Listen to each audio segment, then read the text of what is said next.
बिस्मिल्लाहिर्रहमानिर्रहीम। एमफिल उर्दू फाल 2019 semester number 2 के अजीज़ तलबा व तालिबात अस्सलामु अलैकुम। मुझे उम्मीद है कि आप सब खैरियत से होंगे और कोरोना की वबा से अपने और अपने अहल व अयाल को महफूज रखने के लिए उन तमाम हिफाजती तदाबीर का एहतमाम कर रहे होंगे जो वतन फ़वतन मुख्तलिफ़ ज़राए से हम तक पहुँचती रहती है। अज़ीज़ तलबा, आपके फ़ाइनल टर्म इम्तहानात जो हैं वो शायद जुलाई के दूसरे या तीसरे हफ्ते में मुनक़्क़द होंगे।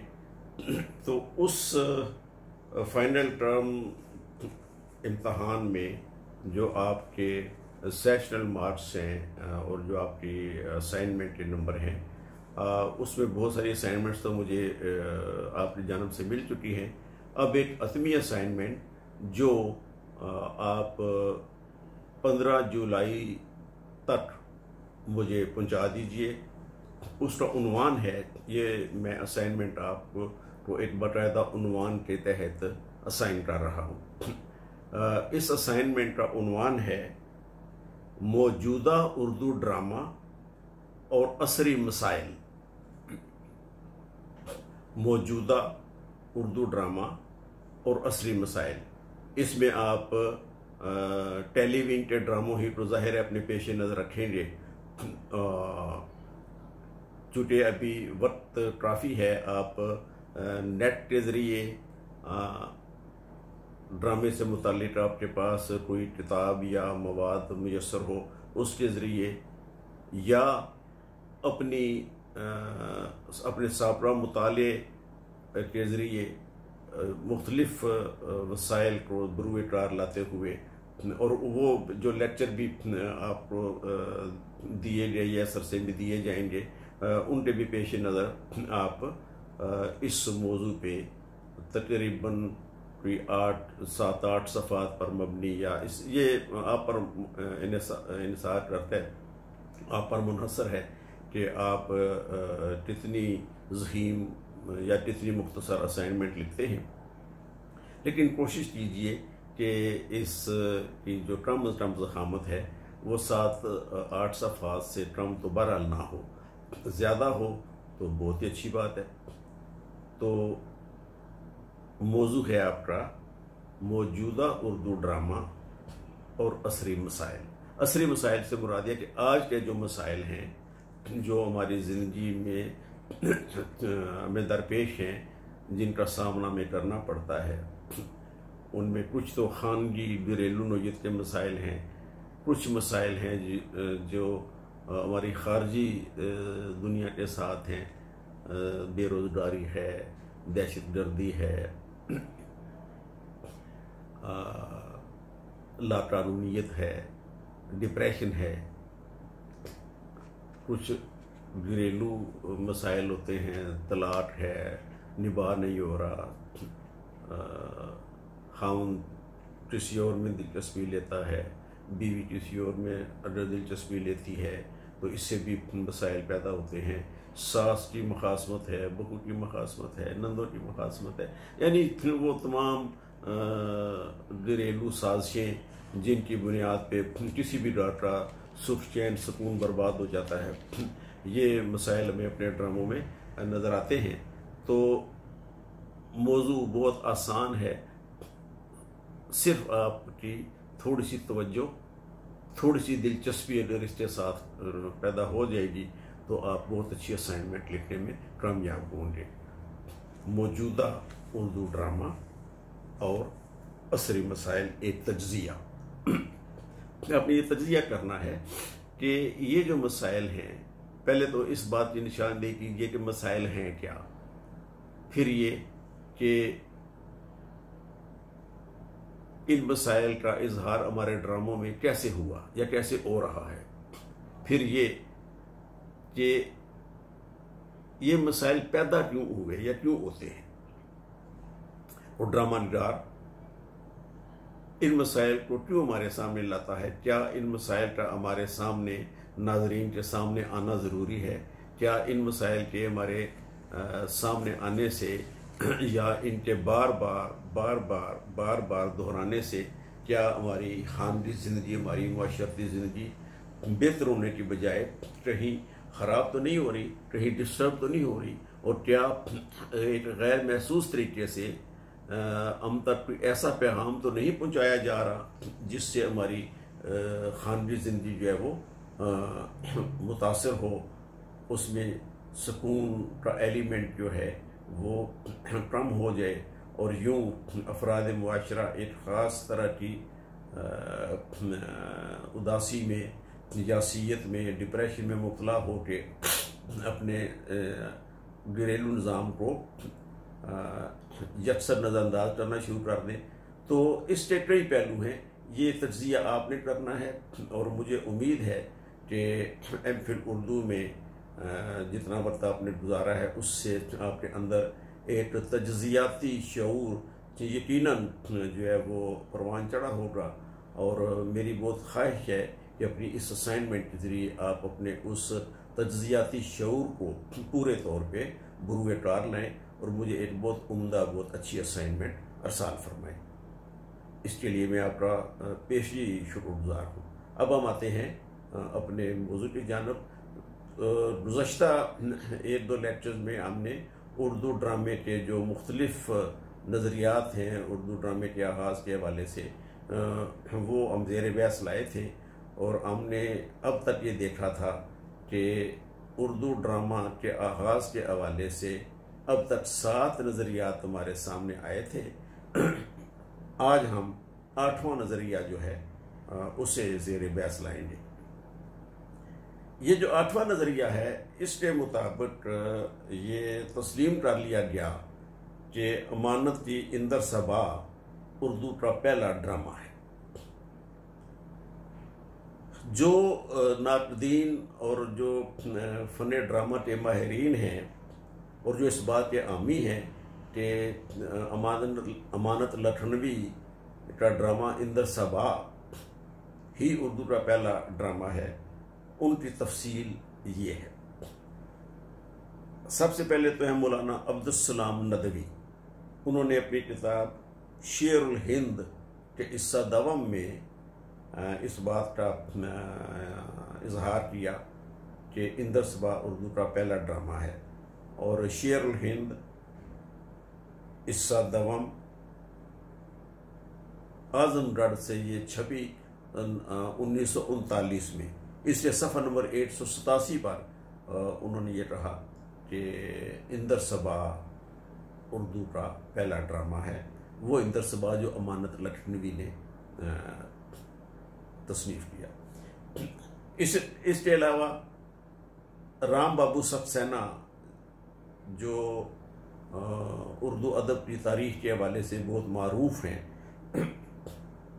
तो उनकी जो तारीख़ and history of Urdu literature, Ram Babu Saxena की हिस्ट्री ऑफ उर्दू लिटरेचर जो है ये इंग्लिश में थी, जिसका तर्जुमा किया था मिर्ज़ा मोहम्मद अस्करी ने।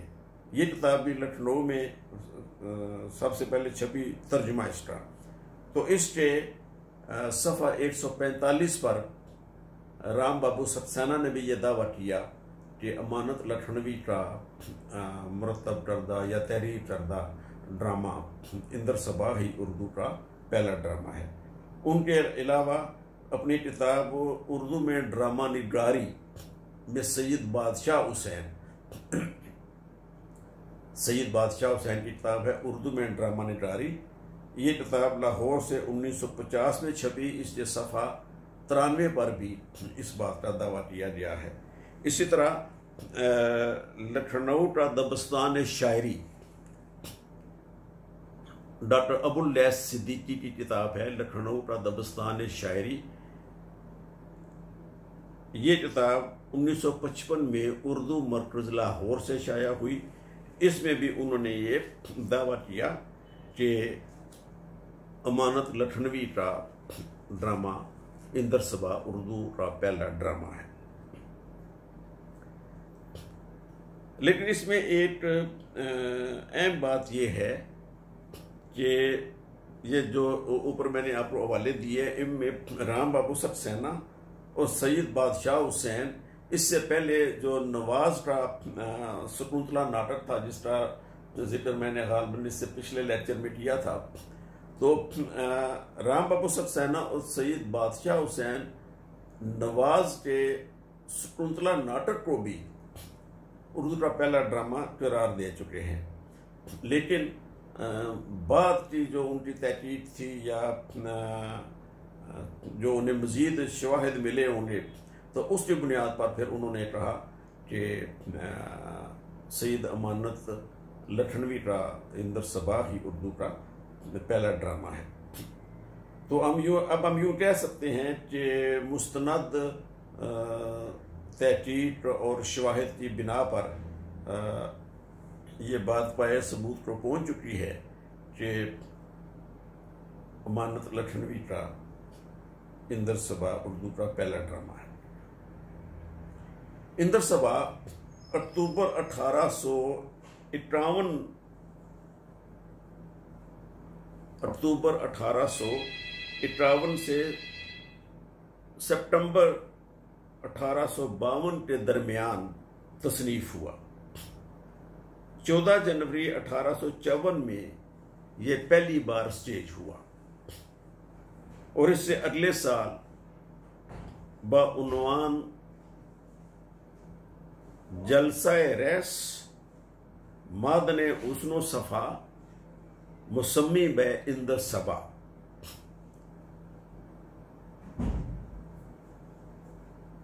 जलसाए रैस मादने हुस्नो सफा मुसम्मी बा इंदर सबा, इस उन्वान के तहत ये पहली बार शेख रजब अली ताजरान कुतुब की फरमाइश से मतबा मोहम्मदी लखनऊ से शाया हुआ। यानी शेख रजब अली ताजर कुतुब ने ये ड्रामा 1955 में मोहम्मदी प्रेस लखनऊ से शाया करवाया और जब ये पहली बार शाया हुआ तो इसका उन्वान था जलसाए रैस मादने उसरो सफा मुसम्मी बे इंदर सबा।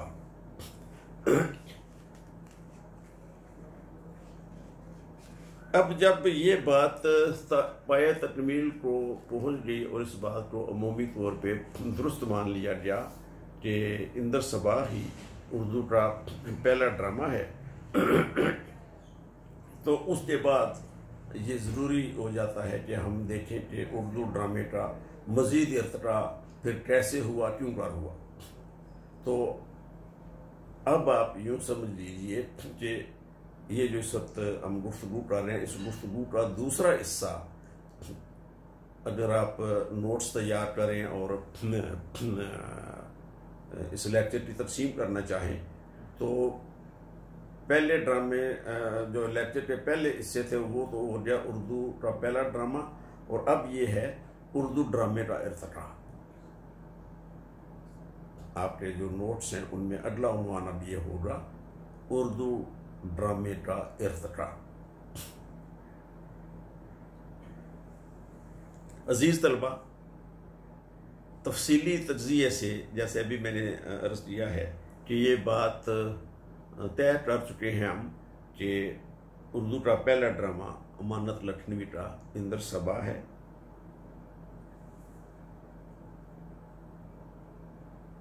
ताहम इसके जो पेश रो हैं उनमें मदारी लाल और वाजिद अली शाह का नाम भी शामिल किया जा सकता है। यानी उनके जो तहरीरें हैं उन्हें हम बाकायदा ड्रामा तो करार नहीं दे सकते, लेकिन किसी न किसी सूरत में वो ड्रामे के करीब तर या ड्रामे के आप यूँ समझ लें कि इब्तदाई जो नकूश हैं उस हवाले से हम उन्हें पेश कर सकते हैं। अब वही है कि अमानत की इंदर सबा इतनी मकबूल हुई कि उसकी तकलीद में कई ड्रामे लिखे गए। खुद इंदर सबा के मफहूम में इतनी वसअत पैदा हो गई उस ज़माने में कि इसके ततब्बो में जो किताबें लिखी गई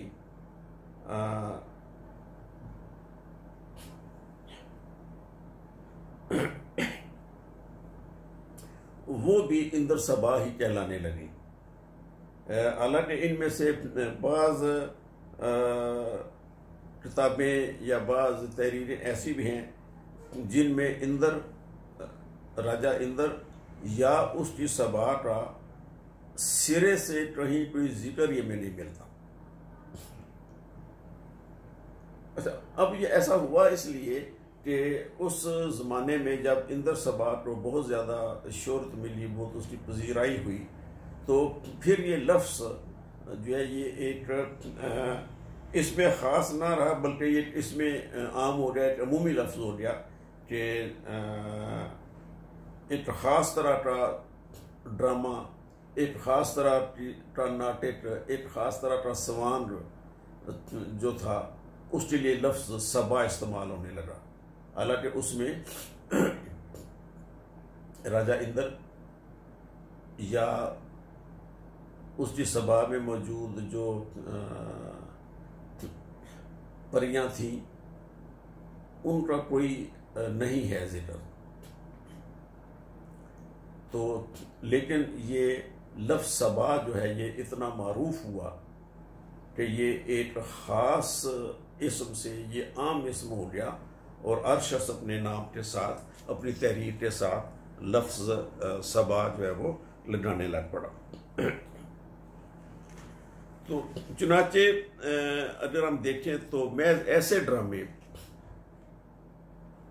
जिनके नामों में लफ्ज़ सबा शामिल है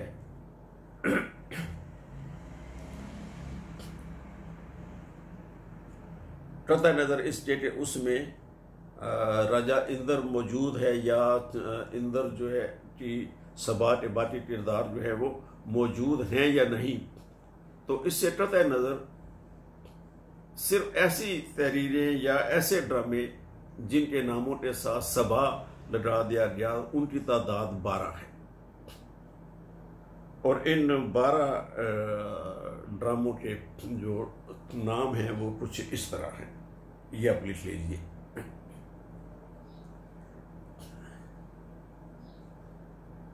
इंदर सबा अज़ मदारी लाल, इसका जिक्र हम तफसील से कर चुके हैं। इंदर सबा अज़ मदारी लाल। नंबर 2 फर्रुख सबा, इसके मुसन्नफ जो है वो नामालूम है। किताब तो मौजूद है, ड्रामा तो मौजूद है, लेकिन इसके मुसन्नफ जो हैं उनका नाम कहीं नहीं मिलता। नंबर 3 राहत सबा, इसके मुसन्नफ भी नाम मालूम है। सबा आपको मालूम है ना अपने कैसे लिखने, सीन बे 2 चश्मी है और अलफ।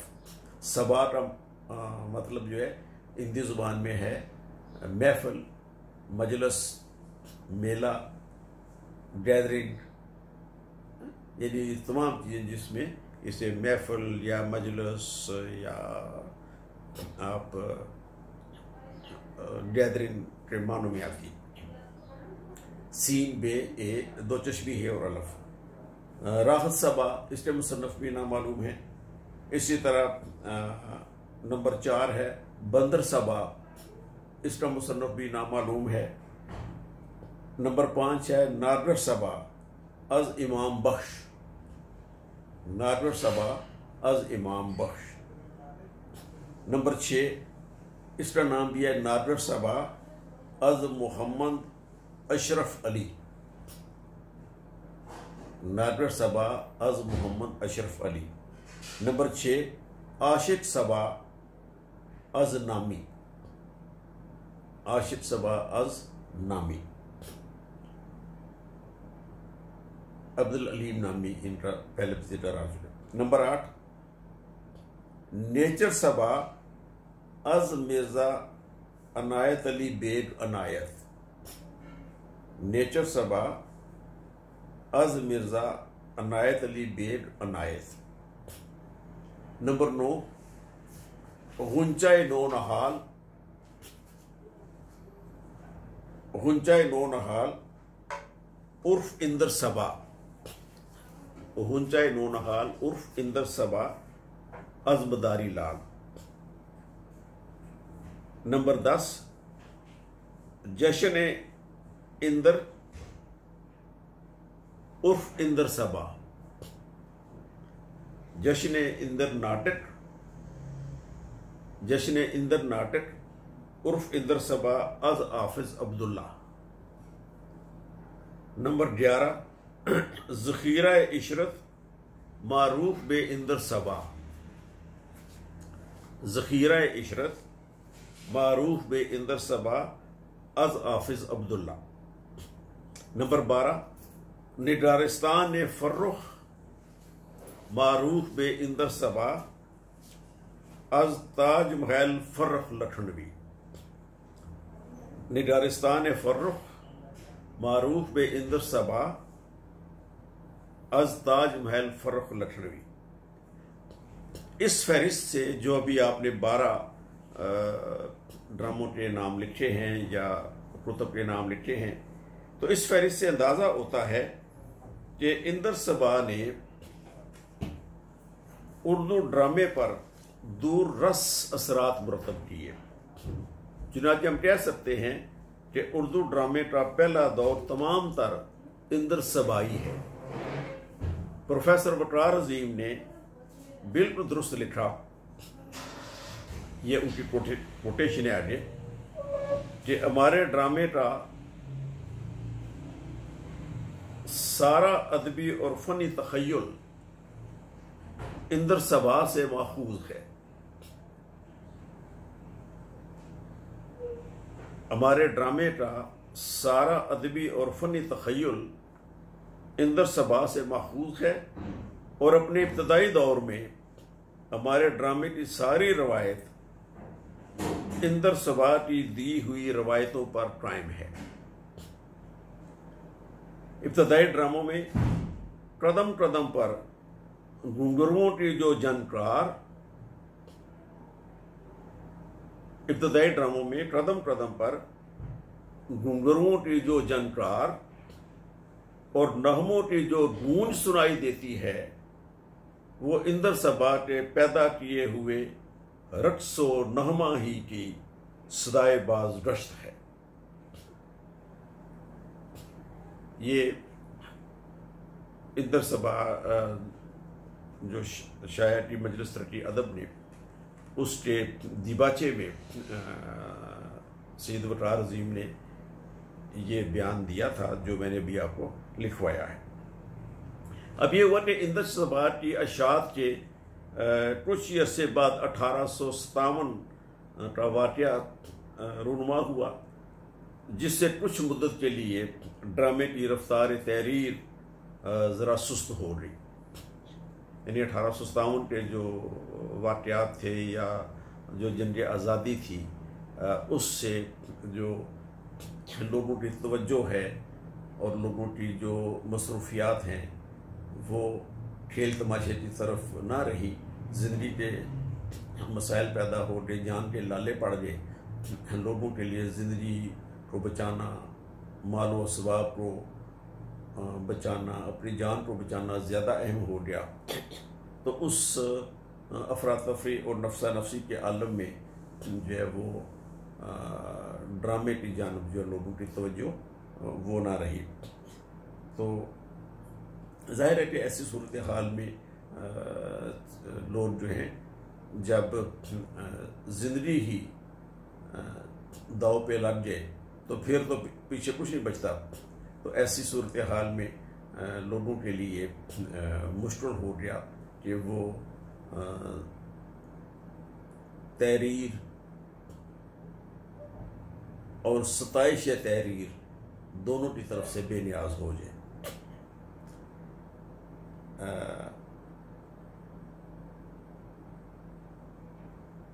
बेनियाज भी हो गए लोग तहरीर और सताइश तहरीर की तरफ से, और उसके साथ साथ ये हुआ कि ये बेनियाजी एक तरह से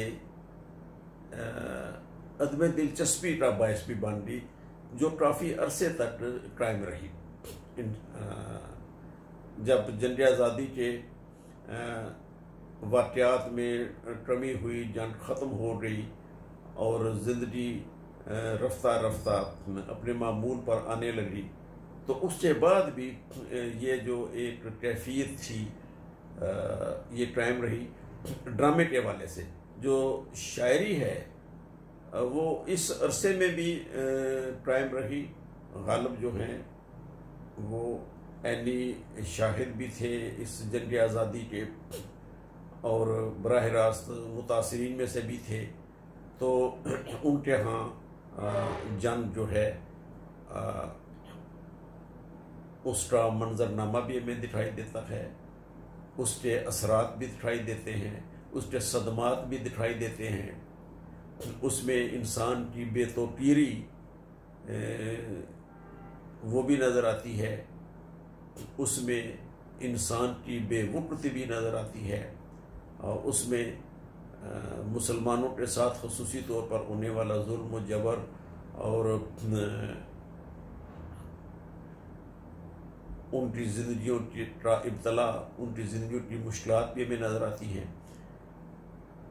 लेकिन दीगर फ़नून जो हैं, मसलन अगर आप उस शायद में कोई अच्छी पेंटिंग देखना चाहें तो वो शायद आपको नज़र नहीं आती, ड्रामा नज़र नहीं आता, कोई नसरी तहरीर उस पाए की नज़र नहीं आती। ख्वाजा हसन निज़ामी की जो किताब है बेनमात के आंसू, ये भी बहुत कुछ अरसे के बाद जो है वो सामने आई। इसी तरह अमराव जानादा में जो एक जंग आज़ादी के जो वाक़यात हैं या उसके जो असरात हैं, तो वो भी ये वाक़यात थमने के बाद ही तहरीर हुआ। तो ऐसी सूरत हाल में ज़ाहिर ड्रामे के लिए तो कोई गुंजाइश बनती ही नहीं थी। तो जब ये सूरत हाल कुछ थमी, ये तूफ़ान थमा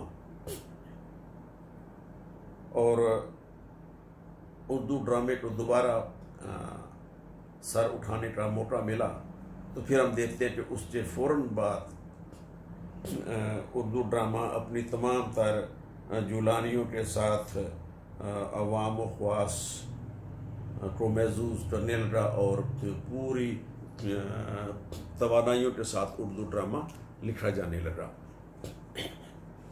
1857 से लेके 1914 तक के अरसे को हम उर्दू ड्रामे का दूसरा दौर कह सकते हैं। इस दौरान में जिन लोगों ने फ़न ड्रामा में बहुत शोहरत हासिल की और यूँ समझ लीजिए कि इस फ़न को एक बाकायदा साइंस, एक बाकायदा पेशा, एक बाकायदा इंडस्ट्री का दर्जा देने की कोशिश की, उनमें पारसी कंपनियां जो हैं इनका बहुत अमल दखल है। वो जो ऐद है जिसका जिक्र मैं आपके सामने कर रहा हूँ, उस वक्त बड़े सही में जो पारसी ख़ानदान थे उनकी तादाद काफ़ी थी, ख़ुसूसन बम्बई में पारसी फैमिलीज़ बहुत ज़्यादा थी, और जो हिंदुस्तान के बड़े बड़े कारोबार थे, जो अहम बिजनेस थे, उनमें पारसी ख़ानदानों का काफ़ी अमल दखल था। बड़े कारोबार उनकी मिल्कियत में थे। तो उन बड़े कारोबारों में एक अहम कारोबार जो था वो था थिएट्रिकल कंपनियाँ। तो उस अहद में जो हमें थिएट्रिकल कंपनियाँ ज़्यादातर नज़र आती हैं वो पारसी ख़ानदानों की ही मलकियत थी, वही इस कारोबार को चला रहे थे, आगे बढ़ा रहे थे। और उसी एक असरिया जो के बाद में जब यहाँ पे फिल्म आई बर सग़ीर में, सेलुलॉइड कैमरा आया, मोशन कैमरा आया और मुतहर्रिक फिल्म जो है वो यहाँ बनना शुरू हुई। तो इब्तदाई जो फिल्म साज कंपनियाँ थी वो भी सब पारसियों की थी। उसकी वजह यह है कि जो पारसी फैमिलीज थी वो ड्रामे की साइंस को इतने तरक्की दे चुके थे उस ज़माने की हद तक कि जब फिल्म आई तो उन्हें कुछ ज़्यादा दुश्वारी पेश नहीं आई कि अपने ड्रामे को सेलुलॉइड पर वो मुंतकिल कर लें। तो यूं इब्तदा में जो है वो फिल्म इंडस्ट्री पर भी हमें पारसी ख़ानदान जो है वो नज़र आते हैं। तो उस अहद में जो एक सबसे अहम थिएट्रिकल कंपनी थी वो भी एक पारसी की थी जिसका नाम था निसरवान जी मेहरान जी आराम। निसरवान जी मेहरान जी आराम, ये